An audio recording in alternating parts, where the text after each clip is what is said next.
Hello mga ka-champs! Good afternoon! And for today's video, nag-date nga ho kami ni Mr. Dini sa Mang Inasal. At bago po yan, isang mapagpalang araw na naman po sa ating lahat. Pagdating ko nga ho dun sa work ni Mr. ay nag-commute na nga lang ho kami papunta din sa bayan ng Calapan. At aayusin ko na nga ho sana ang aking T-number din sa BIR. Ang kaso nga ho ay may hinahanap nga din ho silang requirements na yun nga daw ho ay hinihingi sa munisipyo namin. Kaya naman kami nga ho ay lumabas na para maghanap nga ho ng tricycle at papunta na nga ho kami ngayon sa Robinson.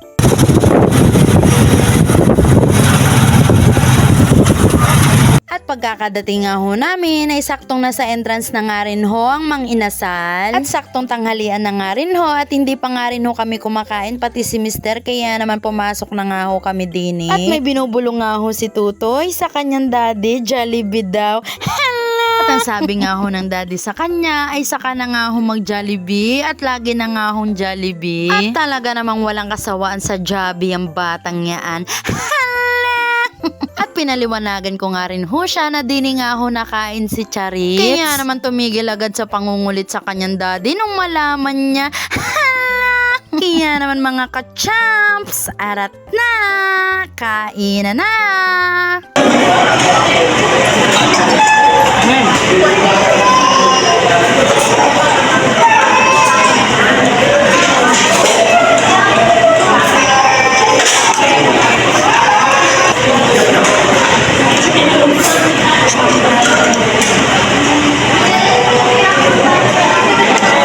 Sabi nga ho ni Mr. ay ito na nga daw ho ang pinakang date niya sa akin at 4th wedding anniversary nga ho namin. At ang balak nga lang ho namin talaga ay sa street foods nga lang ho kami kakain. Ang kaso nga ho ay pagkaganiri nga daw hong katanghali ang tapat ay wala nga daw hong tindang mga street foods. At sa pahapon pa nga daw ho yun nagbubukas. Kaya naman dahil nga mga gutom ang mga person na yan, dito na nga ho kami nagpunta sa Unli Rice. Walang iba kundi dini nga ho sa Mang Inasal. Panood mo yung mga video, hindi lahat nila.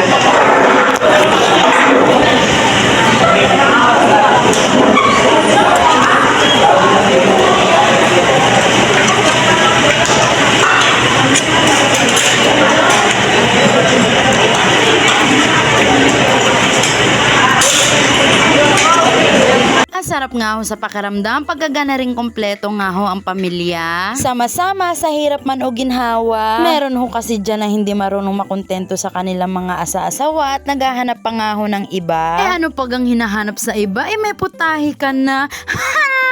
At ang sarap na nga ho ng kain ng aking mag-ama. At pagkatapos nga ho namin kumain din sa Mang Inasal ay dumiretso na nga ho kami din sa palaruan ng mga bata. At gusto nga ho namin palaruin din si Tutoy para naman ma-refresh yung isip niya. At ang huling laro pa nga ho niya sa ganito ay nung nasa Maynila pa nga ho kami nakatira. 1-year-old pa nga ho siya noon kaya hindi nga ho niya gaano na-appreciate. At ngayong may isip na nga ho siya kaya naman super enjoy ang Tutoy namin na yan.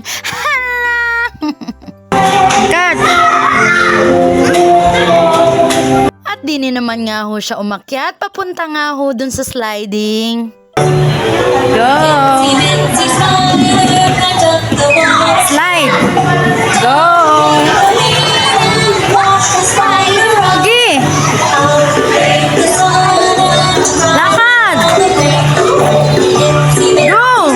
At natakot nga ho ang Tutoy namin din sa hanging bridge. At napansin nga ho ng staff si Tutoy. Kaya naman sabi sa akin ay pwede nga daw ho ako umakyat din. Kaya naman sinundan ko na nga ho siya din sa taas.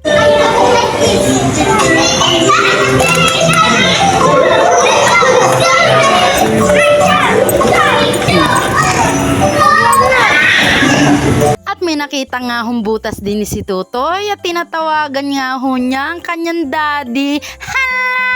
At ang sabi ko nga ho sa kanya ay mag-slide na para naman makababa na nga rin ho ako.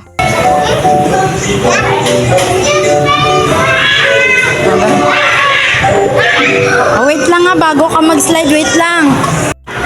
Madali. Go! Go!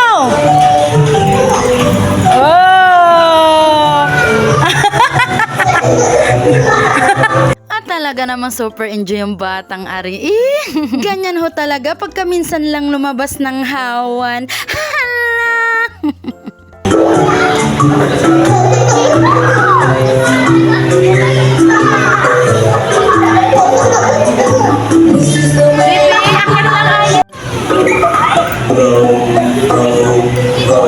Your boat treasures down the stream.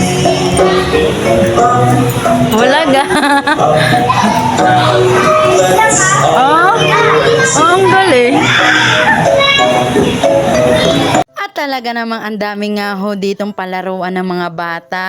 At talaga namang super duper enjoy na enjoy ang tutoy na yaan. Oh. Bigat mo.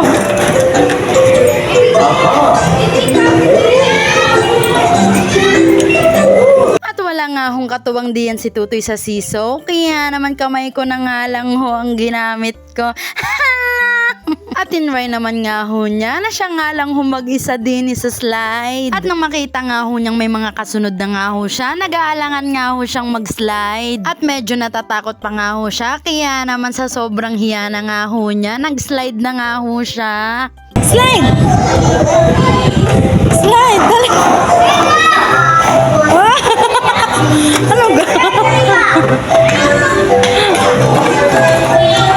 O, tabi dyan! At dini naman nga ho siya sa luto-lutuan. At ang sabi ko nga ho sa kanya ay ipagluto nga ho niya ako ng makakain. Aba, syempre, eme lang yun guys. Alam nyo naman parang hindi natin pinagdaanan ng pagkabata. At bigla nga ho siya dyan nilapitan na ring cute na batang are. At sinasabon nga ho ang kanyang kamay. At ang akala naman ho talaga nito, to ay sinasabon nga ho ang kanyang kamay at tinuturuan pa nga ho siya dyan maghinaw. At napansin ko naman ho si Mister, siguro sa sobrang boring ay naantok na. Kaya naman tignan nyo naman, napapasandal na. At tinutulungan ko na nga ho si Tutoy mag-prepare nga ho ng kanyang mga nilalaro. At siya nga daw ho ay magluluto-lutuan. Napakasipag naman ng batang yaan.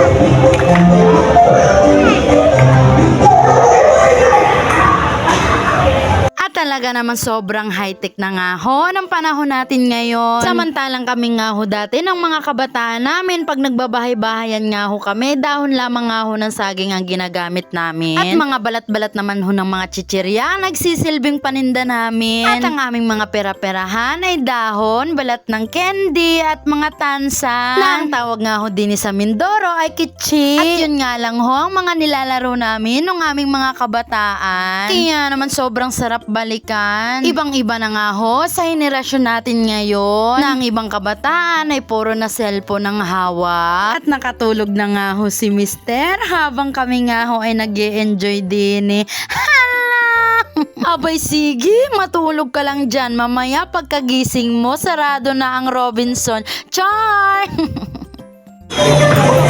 Tao po. Pabili nga po. Pabili po. Pabili po ako.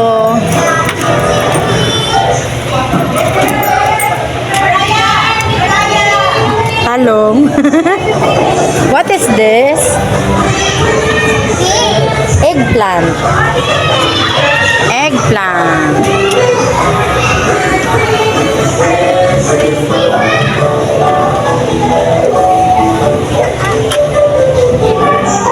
sabi ko nga ho kay Tutoy, maglaro nga lang ho siya ng maglaro para masulit nga ho ang binayad namin. 1 hour nga lang ho dapat ang i-avail namin na oras. Ang kaso nga ho, ang sabi nga ho ng staff sa amin ay mas makakatipid nga ho kami pagka 2 hours nga ho ang in-avail namin. Kaya naman nag-ask nga ho si Mister kung pwede nga daw ho both parents ang papasok. Kaya naman nagbayad na nga lang din ho kami para makapasok siya. Kaya naman pagkatapos nga ho niya umidlip, kita niyo naman sulit na sulit ang bayad, nag-enjoy siya.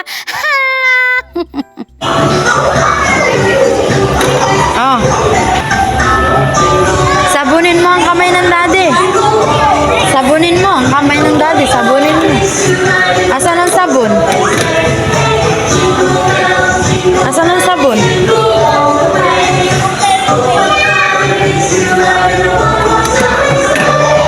Yung sabon nasaan? O siya guys, hanggang dito na nga lamang po sa araw na ito. Maraming salamat po sa mga supporters and viewers namin araw-araw. Hanggang dito na lamang po till our next video. Bye-bye! Thank you for watching. Bye!